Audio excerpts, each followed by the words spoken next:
Good afternoon and welcome to Matters Financial and Geopolitical from a Frontier.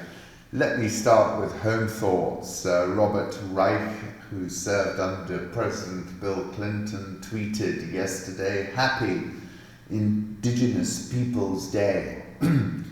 The only Americans withstanding to complain about immigrants, and it's quite an irony, isn't it? And it gets lost in all the noise. It was admittedly yesterday, but a point that gets drowned out. Sunrise, last shot, now back to work. This is from Tanzil Akhtar. This was yesterday, but it was such a beautiful shot and really made you yearn to be there. I came across a super article via a friend of mine on Twitter, how to read Gilgamesh. I've got Gilgamesh somewhere upstairs in the house. I've never been able to read it, but I think I'll go and read it now. It's a very in-depth article, well worth reading because it goes into it takes a real deep dive. I'll skip a few bits and try and give you a sense of this particular, I don't know what you call it really. The mid-19th century was a time when very many Western people began to doubt the historical truth of the Bible. Was it really the case that we were all descended from Adam and Eve, whom God created in his own image and placed in a beautiful garden, and then by reason of their sins banished from there? Did their descendants compound their wickedness to the point where God decided to drown them all in a huge flood? And did he, afterwards, seeing the destruction he had wrought, make a covenant with the one surviving family, that of Noah, promising that he would never again raise his hand against his creation?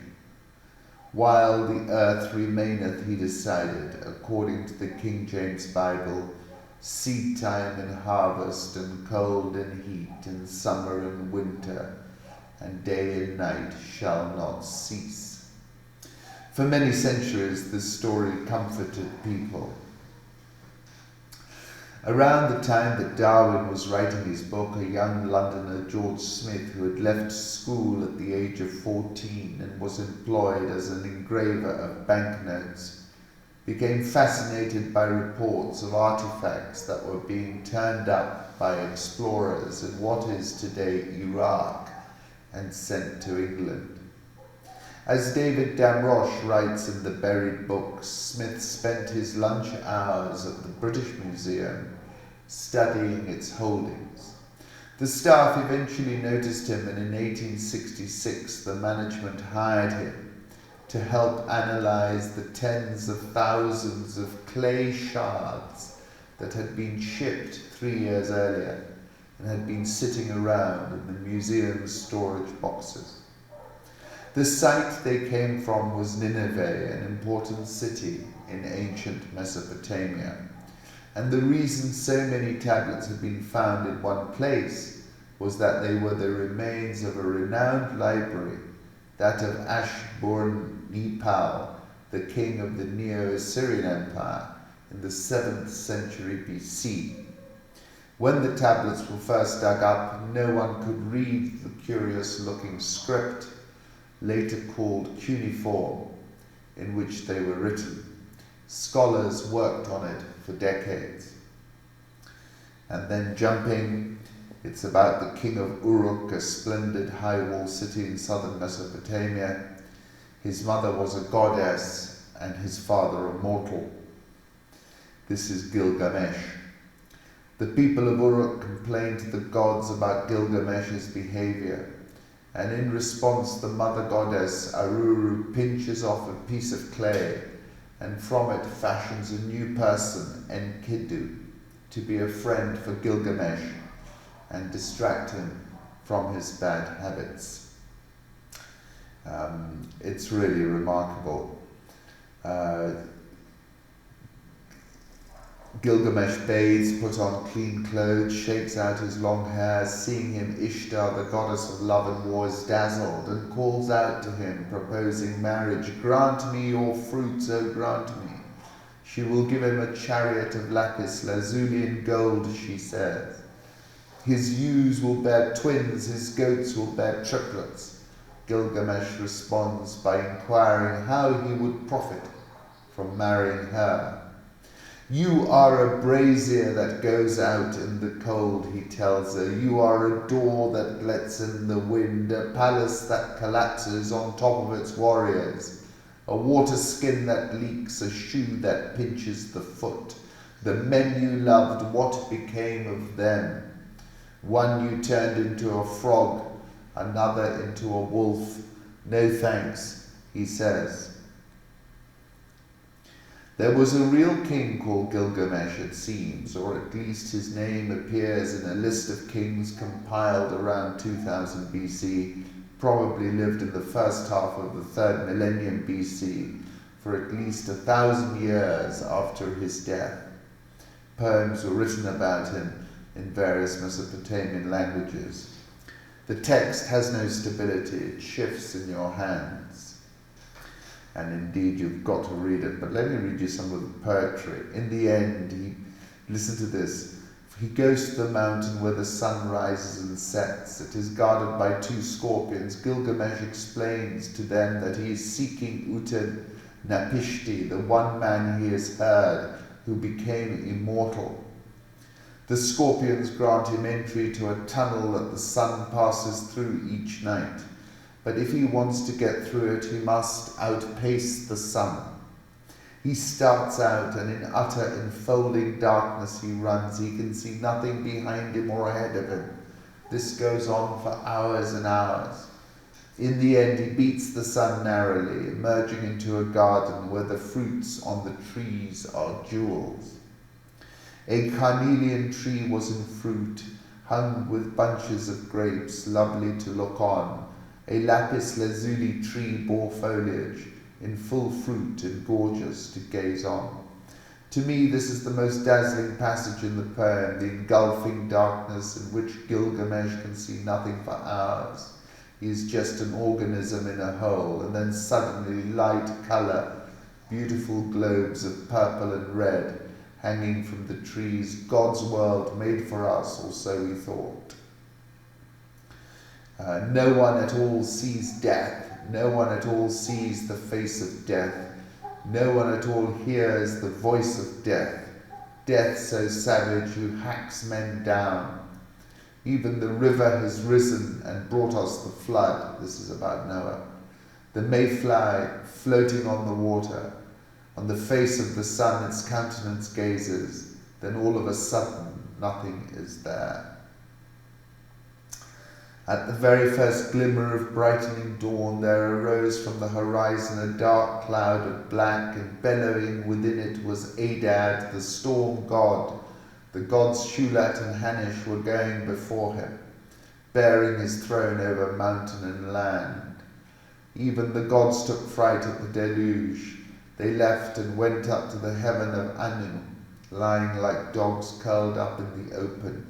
The goddess cried out like a woman in childbirth. You've got to read it. Let me leave you with just one last poem. A pigeon was cooing, a turtle dove answering. The forest was joyous with the cry of the stork. The forest was lavishly joyous with the frankoline's lilt. Mother monkeys kept up their calls. Baby monkeys chirruped. Far away under the forest's boughs, a small gazelle still searched for him in vain, and others sniffed the air to catch his scent. But there was nothing carried on the wind, and in his mind no mind of them, no thought of them was left. I dwelt on it, but it really is fascinating. Real hunters don't need guns. This photo is taken by Laurent Baher. Rather powerful, Kenya, 2006. Political reflections, London police arrest protester dressed as broccoli. Would you believe? It's quite extraordinary. Never get into a well with an American rope, goes the saying, spreading across the Middle East. Robert Fisk. Patrick Coburn. The origins of new US-Turkish relations, everybody has taken the perspective that the Kurds were very badly done by, but they've been badly done by, it's practically the history of the Kurds in point of fact. But this particular article I came across in Geopolitical Futures I found quite interesting because it took a different perspective. For several years, there's been a significant shift underway in US strategy toward the Middle East, where Washington has consistently sought to avoid combat. The US is now compelled to seek accommodation with Turkey, a regional power in its own right, based on terms that are geopolitically necessary for both. The US decision to step aside as Turkey undertook an incursion in northeastern Syria has a geopolitical and strategic origin. The Iranians have extended a sphere of influence westward, Iraq is in chaos, the Yemeni civil war still rages, and the original Syrian war has ended in a very Middle Eastern fashion, indecisively. A generation of military and defense thinkers have matured fighting wars in the Middle East. The long war has been their career. Several generations spent their careers expecting Soviet tanks to surge into the Fulda Gap. Cold warriors believed a war without the Cold War was unthinkable. The same can be said for those shaped by Middle Eastern wars. The almost 20-year deployment has forged patterns of behavior, expectations and obligations not only among individuals, but more institutionally throughout the armed forces. But the mission has changed. For now, the Islamic State is vastly diminished, as is Al-Qaeda.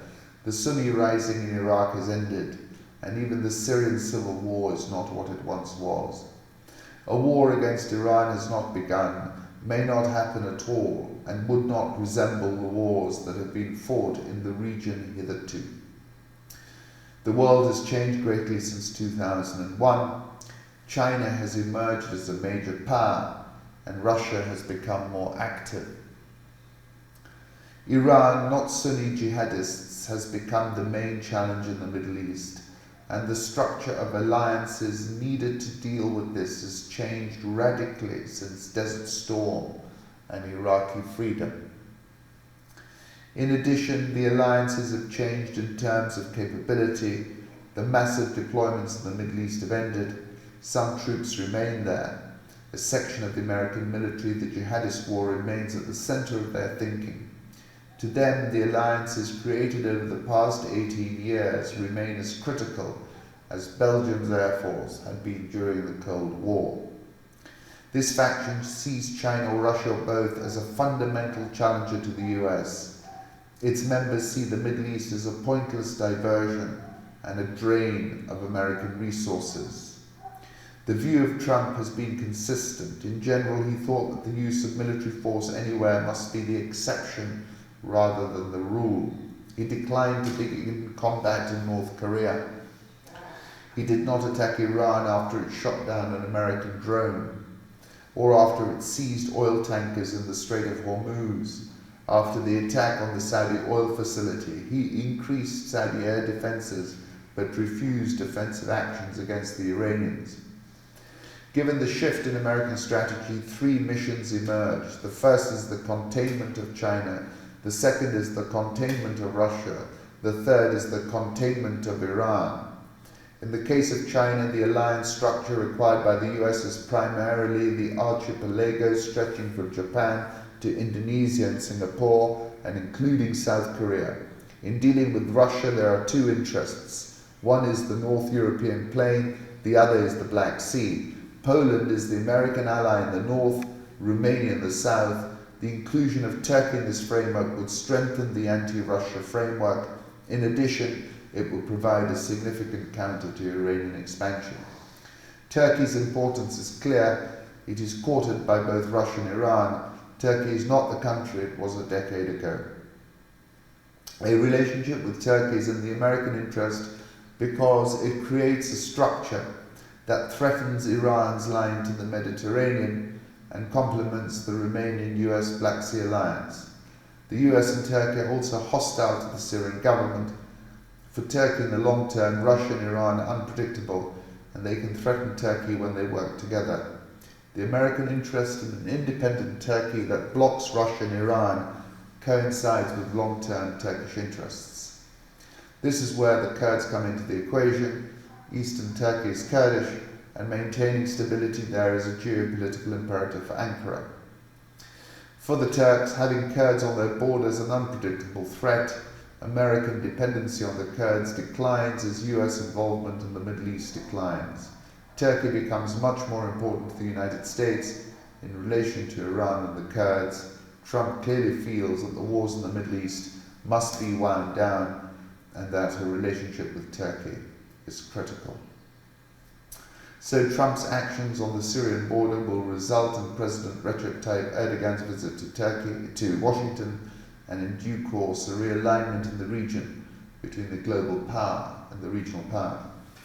It is the most coherent argument I've read to date around justifying Trump's actions.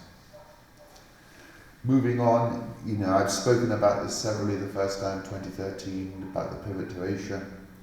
May 2019, China-US war ballistic, and I was saying in the US there's clearly a consensus baseline for a full toe-on-toe slugfest, as it were, with China. And essentially saying that that is the outcome that I was expecting. 15th of October 2018, I was saying war is coming. I said I recall Obama describing the presidency thus. He said it was like being a train driver. The rails are laid and the direction set, and the president can speed up or slow down, but nothing more. And in December 2013, I wrote in a piece headlined, "The Pivot to Asia Bears Its Fangs." I see the pivot to Asia as the encirclement of China, then the shrinking of its operating theatre, and then lighting the tinderbox that is the periphery, and that Xinjiang might well morph into China's Afghanistan. It's not going to anymore, because the Chinese have taken extraordinary steps to avoid that outcome, stuffing the residents with pork, locking them up in internment camps, brainwashing them in order to prevent that very outcome. The geopolitical contest will likely escalate dangerously.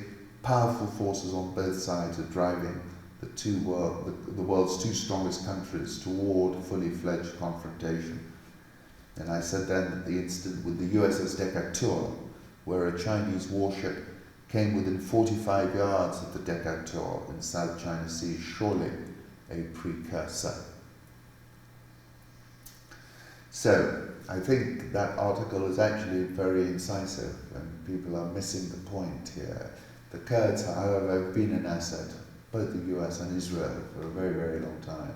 But it seems to me that Trump has thrown them over, obviously. For years I've been asked what Putin's plan is. To still be in power tomorrow morning is always my answer. It's all about personal survival, and in such circumstances autocrats are capable of anything. That's Garry Kasparov, who's an interesting man, but I think when it comes to Putin, tends to see it very, very narrowly. Because Putin, going back October 2015, I called him a geopolitical grandmaster, and indeed he is. Here you can see him giving Alpha, the falcon, to King Salman. Alpha is an Arctic falcon bird from Russia's Kamchatka region. He's in Riyadh. December 2016, I was writing about the interference in the US election, and I was described in there as the parabolic rebound of Vladimir Putin. Tens of thousands of protesters have taken to the streets of Haiti against the government and the IMF. Look at this short video from Redfish Stream. China wants more talks before signing Trump's Phase 1 deal. I thought of Bobby Brown, too, can play that game. China's inflation rose to the highest in 6 years, but you won't notice that because pork prices just took the scale off my chart and tossed it out the window. Inflation 3%, pork price inflation 70%. 7th of October, I wrote about the pork apocalypse and how it spoke to a very fragile food situation. Hu Ziyin, who's the editor of the Chinese newspaper Global Times, China has the market demand to buy $40 to $50 billion worth of US farm products.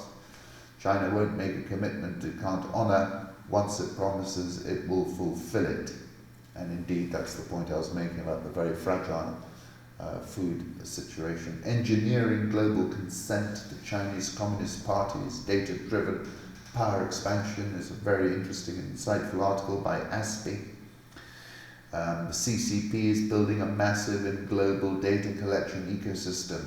The creation of that ecosystem gives the party control over large data flows, and when the data is combined with artificial intelligence processing, the result can help build tools that can be used to shape, manage and control, including propaganda tools and the social credit system. Have a read of that article, it really is incredible. To the point, Lakers, LeBron James on NBA's China controversy. I don't want to get into a feud with Daryl Morey, but I believe he wasn't educated on the situation at hand that he spoke about. And that's all about engineering global consent, as in that link by Abiy. In my article about China turning 70, I wrote about the master algorithm. I was right, which was a book written by Pedro Domingos, which is on the bookshelf of Xi Jinping. And I said Xi is building an algorithmic society. And with respect to Hong Kong, Pinboard tweeted, if they give up now without securing concessions, they will be arrested piecemeal over the coming months based on combing through copious digital and photographic records available to the police. And this works reciprocally for protesters. The folks in Hong Kong whom Xi is seeking to unmask, I wrote, so that he can exercise algorithmic control over them, are in open rebellion. President Xi has warned that any attempts to split China would result in bodies smashed and bones ground to powder. And this is after 4 months of anti-Beijing unrest in Hong Kong. Carrie Lam said you can't negotiate with the mob. Hardly a mob, is it? This is the scene in Hong Kong from last night. Wong Douglas via Steph Simanowitz. And Lock-in High, who I follow, says, well, that is also why we can't negotiate with the government. You can't negotiate with the mob. Ambassador John Bolton is quoted as saying, I'm not part of whatever drug deal Rudy and Mulvaney are cooking up. He is a Yale-trained lawyer, told Ms. Hill to tell White House lawyers. Bolton instructed Fiona Hill to notify the chief lawyer for the National Security Council that Mr. Giuliani was working with Mike Mulvaney, the acting White House Chief of Staff, on a rogue operation with legal implications. It's just unbelievable. Currency markets, well, whilst I was doing the podcast, we've had some big moves. Euro dollar 110.39, not such a big move, but it was the sterling again which popped. It's now at 126.63. Dollar index 98.50, Japanese yen 108.35, Swiss franc 0.9967. The pound, when I started the podcast, was at 126.28, now 126.65, so I'd guess something positive's come out of that. Australian dollar 0.6771, India rupee 71.1975, South Korean won 1183.83. The Real, Brazilian Real, 412.88, Egyptian Pound, 16.2591, and the Rand, 1481.82. Dollar Index, this is a 5-day chart. I agree with FX Pip Titan. He says we're looking at a multi-year bull run for the dollar, and I have to agree with that. Euro dollar, notwithstanding this move higher to 110.40, I think is topping out now. And this is a chart from FX Pip Titan again. Gold, 1490.50, unable now to get back to 1500 and above. Crude oil, I think, is oversold, $53.29. Came off a little bit this Monday, Tuesday after rallying sharply on Friday, but I think we'll close Friday again higher than we closed the previous Friday. Turkish Lira is rallying on the news. That what the US Treasury is suggesting, a few individuals sanctioned is seen as window dressing with little effect. Trump might stall approving it anyway to help his chum Erdogan. Trump-Erdogan-Kushner al-Bayrak bond seems strong, and I think that's important, and I think that's the case. This is a bit of a feint pretending it's some serious sanctions, but it isn't. Of course, Turkey, is restricted. It can only sell $1 billion a day in the FX market to support the lira for so long, but I think they're not going to have to do that right now because this is pussycat sanctions. Mr. Saied, this is Tunisia, where the Jasmine Spring began, you will remember, ran a shrewd campaign with almost no advertising on a message of integrity and anti-corruption, targeted at young Tunisian voters, says the BBC. This is incredible, might be an inflection point. Electoral Commission announced that the former law professor 61 secured 73% of the votes in the runoff election. Saied is clean and represents us. We know very well that he does not have a magic wand. Nicknamed the robot for his stern manner, Saied ran a shrewd campaign with almost no advertising on a message of integrity and anti-corruption targeted at young Tunisian voters. Really quite remarkable. And if anybody is representing Ben Okri, we dream of a new politics that will renew the world under their weary, suspicious gaze. There's always a new way, a better way that's not been tried before. It certainly seems like he's trying a new and better way, I have to admit. Polls are due to open shortly in Mozambique's general elections. President Filipe Nyusi is standing for another term as his governing Frelimo party seeks to extend its decades-long rule. He's going to win even if he loses. High stakes in Mozambique. Winner will oversee $50 billion of investments in gas projects and need to tackle an Islamic State-linked insurgency that threatens to disrupt them. My article over the weekend was about the Prime Minister of Ethiopia's Nobel Prize, about Eliud Kipchoge's sub-2-minute marathon, about the World Bank's Africa's Pulse report, Ecclesiastes, and Ozymandias. Eliud said, "I don't know where the limits are, but I would like to go there." Indeed. South African all shares up 4.71% year to date. Dollar rand at 14.82. Egyptian pound 16.2585. EGX 30 up 8.78% year to date. Nigerian all share minus 15.5% year to date. Ghana Stock Exchange down 13.09% year to date. Nairobi all shares up 4.26% year to date.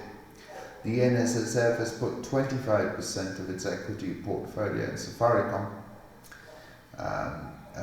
raising that portion from 14.8%. By far the single largest equities investment for the fund. It's technically an underweight position. Neutral would be 50%, because that's Safaricom represents 50% of the market cap of the NSE.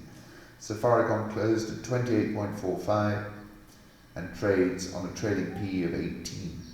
NSE 20 is down 14.02%. Thank you for stopping by.